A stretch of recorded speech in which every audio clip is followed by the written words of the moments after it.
अस्सलामुअलैकुम। मोहम्मद सिद्दीक मिठवर वाला शाहदरती भिटाई जन जा बैट हिक अखर ते बैट बाज़ी पार्ट नंबर 26 मुरतब मोहम्मद सिद्दीक मिठवर वाला मूंसे ॾिठा मां जनी ॾिठो पिरीअ खे रही अचिजे रातड़ी टिन जोंगन संडी जाइ टिनी जी साञाए तुरहो थींदी तार में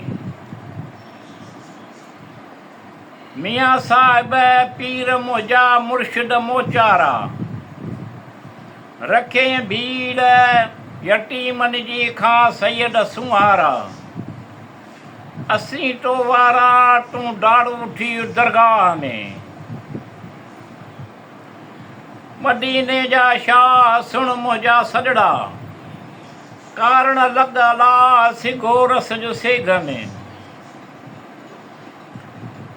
मुंहिंजो टूर तलनि में आऊं हिट बंदियाणी मूं ॾाॾाणू ॾेह में फरही नई लाणी कंडीअ ज़रियाणी मारू पास मलीर में मीढा ढोए न मारवी न खिले न खाए उम्र जे इंसाफ़ जा वेठी वासा वादाए ही जा कई हाय सा मैदाई ॾेई मुंहं में मींढा ढो न मारवी महले मारूआ धार पायो मेट मदीर रे मुढन वेढ़े वार जा हुई जनहार साकीन वेहंदी कोट में मारूअ जे मज़कूर जी सुध न सूमरिन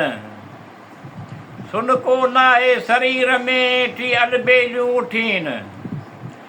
सतुर से सिखन तन वेड़ी चो विजूड में मरऊं मुठी मरी विया माहिर थी न मुआ चढ़े जीअं जुझणी लॾियाऊं लोआ उभा ॿई हुआ इन ई वादीअ विच में मुहीटा मौज थी तोहीद तमाम अल इंसान सिरी वाना सिर तान परूड़े आम आम मोहबत न मुदाम अची रहियो रूह में मूमल मारी मीर आहेरी खे आकरे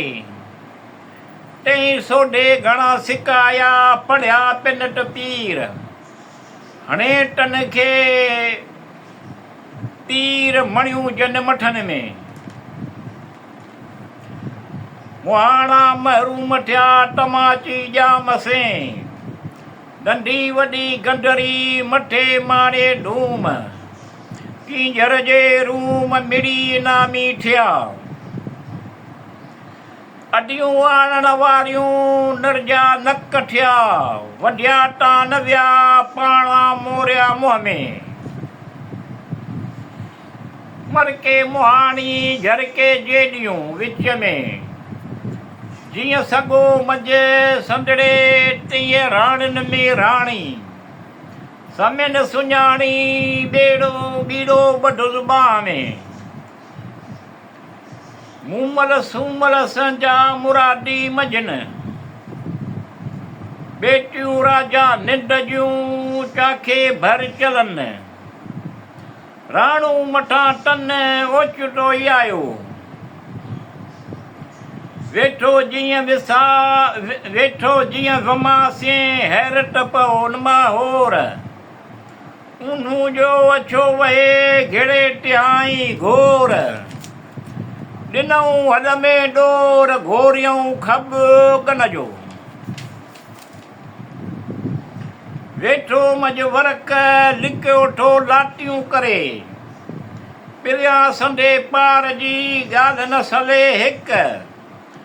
पिरिया जी सिक टन में तंबू खोड़िया पिरिया संडी सिक टन में तंबू खोड़िया